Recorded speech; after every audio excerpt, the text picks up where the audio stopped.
감사 주일입니다. 오늘 말씀은 네가 나를 사랑하느냐 라는 제목으로 함께 우리가 말씀의 은혜를 나누고자 합니다. 선악과를 먹고 죄가 생명으로 들어오자 인간은 부끄러움, 수치심이 생기기 시작했습니다. 하나님께 정직하게 나아가 용서를 구했으면 좋으련만 회개하기는커녕 하나님을 탓하면서까지 자기 합리화를 했습니다. 이런 모습을 지켜보신 하나님, 내가 너를 어떠한 마음으로 창조했는데, 하지만 하나님 그들을 포기하지 않으셨습니다. 오히려 창세전부터 그리스도 예수 안에 작정하신 십자가 복음을 선포하셨습니다. 여자의 후손이 뱀의 머리를 밟으리라. 남자의 후손이 아닌 성령으로 잉태된 나의 유일하고 단 하나뿐인 아들이자 내 자신인 예수가 사탄의 머리통을 깨부실 것이다. 사탄은 자기의 가장 큰 권세인 사망 권세를 이용하여 내 아들 예수를 십자가에 못 박아 죽이겠지만, 도리어 나는 그것을 이용하여 아들 예수를 아담과 여자 그리고 그의 모든 후손들을 위한 속죄제물로 삼을 것이다. 그리고 그 아들 예수가 속죄제물로 충분하였다는 증거로 아들 예수를 3일 만에 부활시킬 것이다. 이 죽음이 생명이 되는 이 비밀, 그 후로 수천 년이 지났습니다. 그리고 지금으로부터 약 2000년 전 이 땅에 정말 하나님의 아들이시고 그리스도 되시는 예수님이 성령으로 잉태되어 죄 없는 인간의 모습으로 오셨습니다. 성인이 되신 후 3년 동안 하나님 나라와 복음을 선포하셨습니다. 그리고 그의 마지막 남은 이 땅에서의 한 주간 중에 목요일 저녁부터 시작되는 여호와의 유월절이 되었습니다. 이제 예수님은 이 땅에서의 마지막 유월절이 되심을 아셨습니다. 왜일까요? 예수님 자신이 유월절에 어린 양이 되어야 했기 때문입니다. 그래야 하나님 아버지와 인간이 에덴 동산에서의 창조 때의 처음 모습을 회복할 수 있기 때문입니다. 목요일 저녁, 유대날로 하면 금요일의 시작에 예수님과 12 제자들 마지막 유월절 식사를 합니다. 식사를 하다 마시고 예수님은 저녁 잡수시던 자리에서 일어나 겉옷을 벗고 수건을 가져다가 허리에 두르시고 대야에 물을 떠서 제자들의 발을 씻기시고 그 두르신 수건으로 닦기를 다 마치시고 말씀하셨습니다. 나는 너희들의 선생이요 또 주인이지만 나를 낮추어 너희들의 발을 씻기었으니 너희도 이와 같이 섬겨주고 또 사랑하라. 그리고 난 후 식사 중에 예수님께서 빵을 들어 축복하시고 떼어서 제자들에게 주셨습니다. 받아서 먹어라. 이것은 내 몸이다. 또 잔을 들어 하나님께 감사하신 후에 그들에게 주셨습니다. 너희 모두 이것을 마셔라. 이것은 나의 피다. 죄를 용서하려고 많은 사람들을 위해 붓는 하나님의 새 언약이다. 너희는 이것을 알아야 한다. 너희들이 이 빵을 먹고 이 잔을 마실 때마다 너희의 말과 행위로 나의 죽으심을 재현하는 것이다. 내가 너희를 구원하기 위해 어떠한 대가를 치르고 죽었는지를 꼭 기억하라는 것이다. 너희는 내가 하나님 아버지 보좌 우편에 앉아 온 세상을 다스리다가 심판관의 자격으로 이 땅에 다시 올 때까지 이 성찬식을 계속해서 되풀이해야 한다. 원래 우리는 오늘 성찬식을 가져야 옳습니다. 하지만 코로나 사태 때문에 따로 성찬식은 행하지 않습니다. 대신에 우리 피아노 반주가 나오는 동안 우리가 잠깐 눈을 감고 당신의 몸과 당신의 피를 주신 예수님을 묵상하며 성찬을 기억하는 시간, 다시 한번 예수님의 죽으심이 나의 삶과 어떠한 관련이 있는지 묵상하는 그런 시간을 잠깐 갖도록 하겠습니다. 다 같이 눈 감고 주님 앞에 기도하며 대화하시길 바랍니다.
말씀하셨습니다.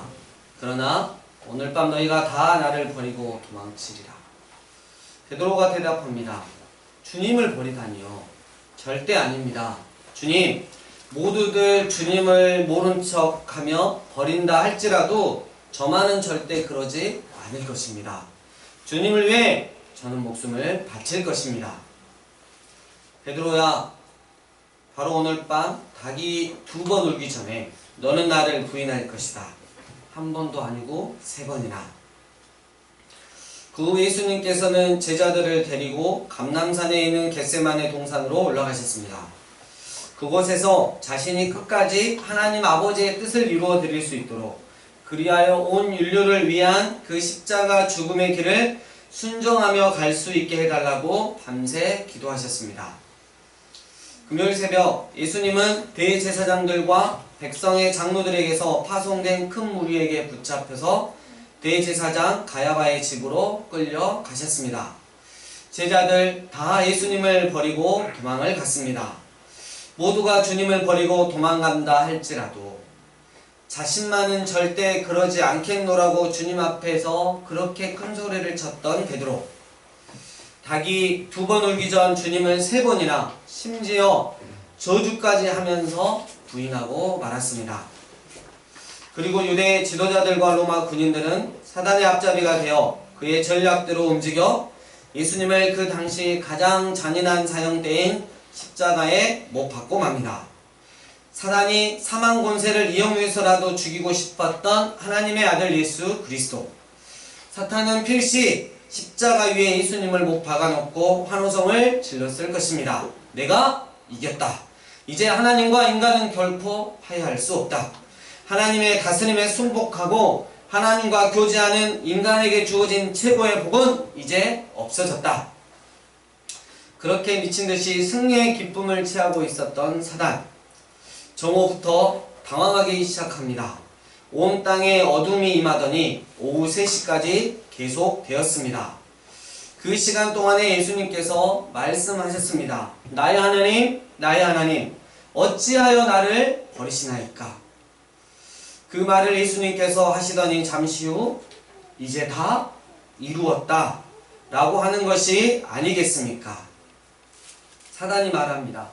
이건 또 무슨 말이야? 사탄이 내가 분명히 이겼는데. 사단은 하나님의 공의와 사랑 앞에 완전한 패배를 하고 말았습니다. 여자의 후손 예수 그리스도가 사탄, 바로 너의 머리통을 박살낼 것이다. 하나님은 죄가 전혀 없는 당신의 독생자 예수에게 온 인류의 과거, 현재, 그리고 미래의 죄까지도 전가시키셨습니다. 죄값을 치르면서 죄덩어리가 되어버린 아들 예수를 참아 볼 수 없어서 등을 돌려 울고 계셨을 하나님 아버지. 그 하나님 아버지를 부르는 아들 예수. 나의 하나님, 나의 하나님, 어찌하여 나를 버리시나이까? 지금 저에게 가장 큰 고통은 십자가 위에서 온몸이 찢기는 고통이 아니라 거룩하신 아버지께서 죄덩어리가 되어버린 저를 외면하신 것입니다. 그러나 결국은 저를 버리지 마시옵소서. 하나님의 아들 예수 그리스도, 그가 이 땅에 오신 이유가 하나님 아버지의 뜻을 이루어 드리기 위함이었기에 인간을 향한 하나님의 진노의 잔을 단 한 방울도 남기지 않으시고 죄의 대가를 다 치르신 후 하신 말씀, 다 이루었다. 아버지의 뜻을 온전히 이루었습니다. 인간에게 하나님 아버지와 다시 교제할 수 있는 가장 큰 복, 창조 때 그 행복으로 되돌아갈 수 있는 길을 회복하였습니다. 저는 지금 너무 기쁩니다. 이제 내 영혼을 당신의 손에 맡깁니다. 라고 말씀하시며 운명하셨던 것입니다. 그리고 십자가는 끝이 아니었습니다. 오히려 새로운 시작이었습니다. 하나님은 아들 예수가 죽은 지 3일 만에, 그러니까 주일에 다시 살리셨습니다. 그리고 토요일이었던 안식일이 구원과 회복이 성취되는 주님의 날, 즉 주일로 바뀌게 되었습니다. 따라서 우리는 예수님의 부활의 의미를 정확히 알아야 할 것입니다. 첫 번째, 예수님은 부활하심으로써 예수님 자신만이 온 인류를 구원할 구원자임을 입증했습니다. 예수님의 십자가 죽음은 죄를 오래 참으시고 죄인을 의롭게 여기셔서 당신의 자녀로 삼으시는 하나님을 불의하다고 비난하는 사단의 주장으로부터 당신의 의로움을 입증하는 의미를 지닙니다. 로마서 3장 25절, 이 예수를 하나님이 그의 피로써 믿음으로 말미암는 화목제물로 세우셨으니 이는 하나님께서 길이 참으시는 중에 전에 지은 죄를 관가하심으로 자기의 의로우심을 나타내려 하심이니.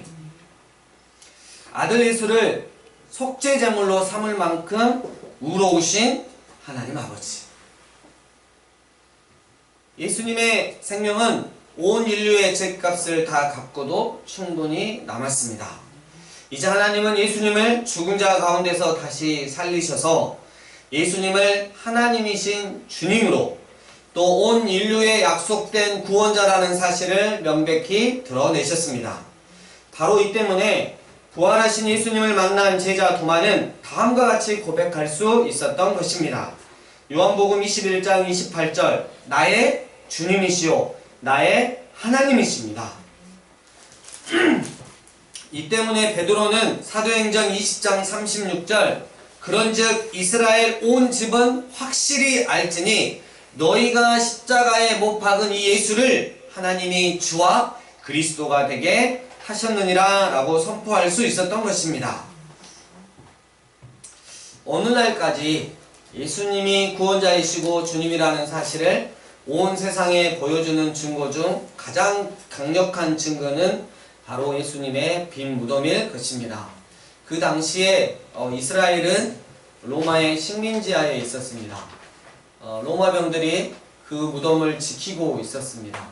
얼마든지 기독교가 이것들을 예수님의 제자들이 조작했다면 예수님의 시신을 찾아서 그것들을 묵살할 수 있는, 충분히 초기 기독교 공동체를 잠재울 수 있는 막강한 힘이 있었습니다. 하지만 예수님의 시신은 찾지 못했습니다. 왜냐하면 예수님이 부활하셨기 때문입니다.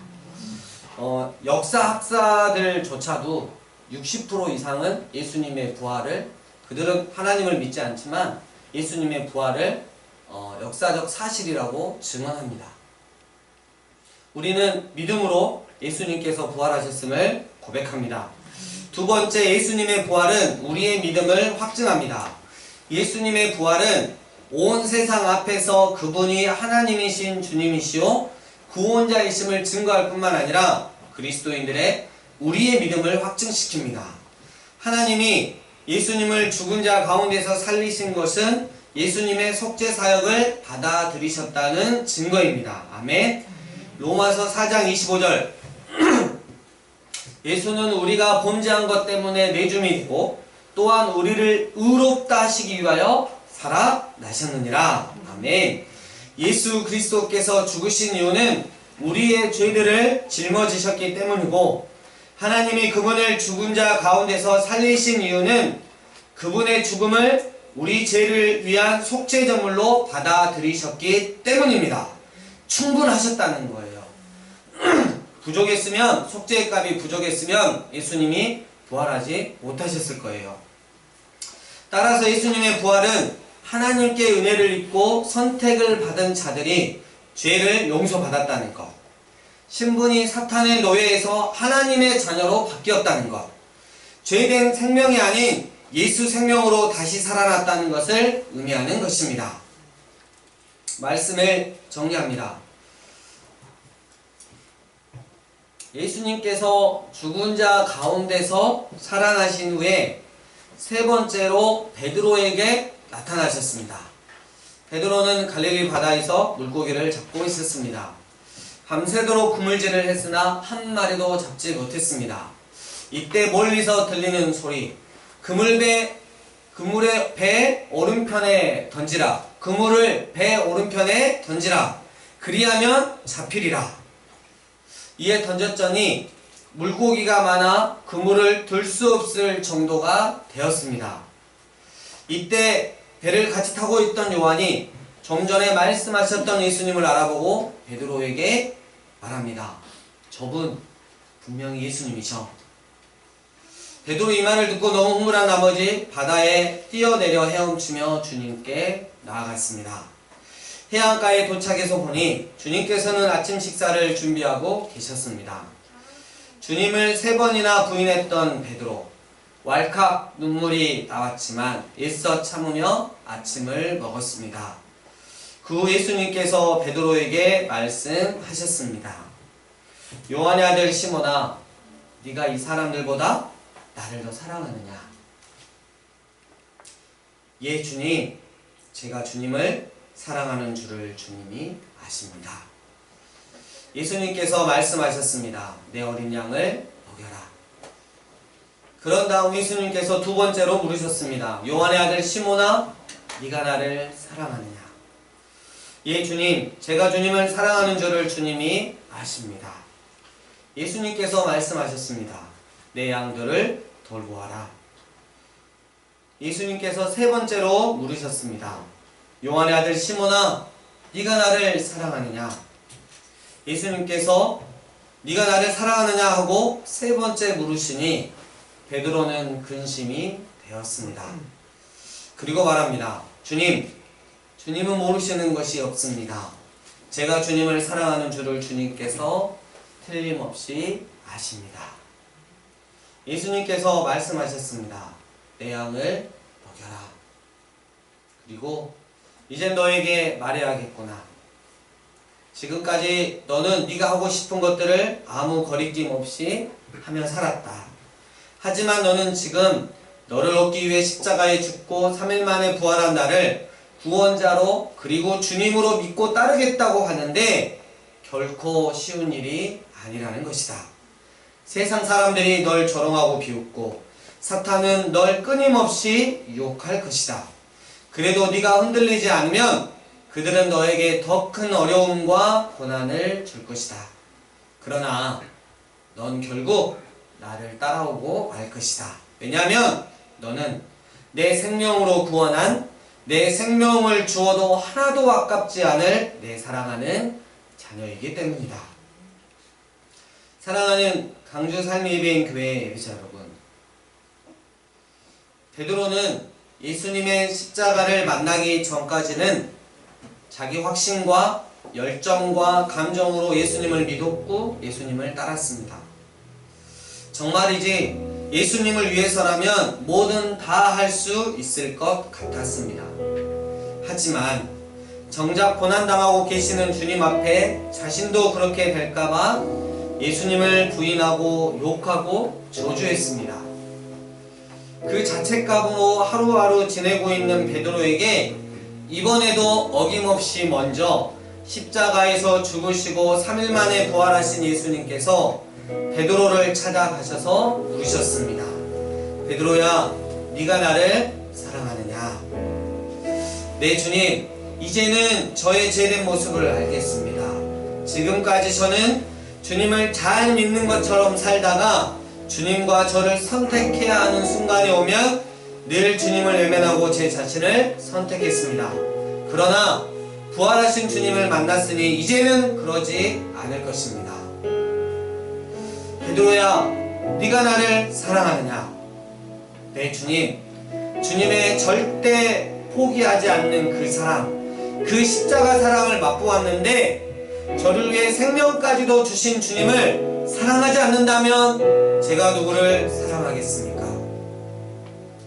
베드로야, 진정 네가 나를 사랑하느냐? 네, 이제부터 전 절대 주님을 놓지 않을 것입니다.